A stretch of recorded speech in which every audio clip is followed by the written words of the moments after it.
Consumer First Alert about a dramatic increase in cyber attacks, more businesses being hit, impacting more people. And Tam, you've been working on this. What have we learned? Yeah, so this is a new report, pretty eye-opening from the Identity Theft Resource Center. And there are more than 1 billion victims already this year. And so maybe you've likely received a data breach notification letter. Not surprising here. There were 1,571 attacks publicly reported. These are cyber attacks, and that is up 14% for the same time a year ago.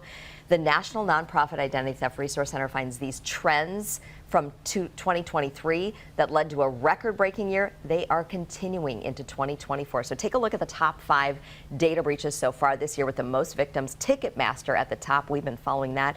560 million victims. We've been reporting on this. People just started getting those notifications. And then there's the rest of the list. Advance Auto Parts, Dell Technologies, Kaiser Foundation Health, and the U.S. Environmental Protection Agency. That has more than 8 million victims. Pretty incredible. I mean, we're just over halfway through the year to see that large number. And you've spoken with viewers who are victims of this. This is a stressful time for them. Absolutely, especially when sometimes you get these notifications and you don't know what information is stolen on this. So the Identity Theft Resource Center says this is why you're always told to use strong passwords and not to reuse them across multiple accounts for different things. And right now they're saying every person, business, government agency has to view data protection with a greater sense of urgency.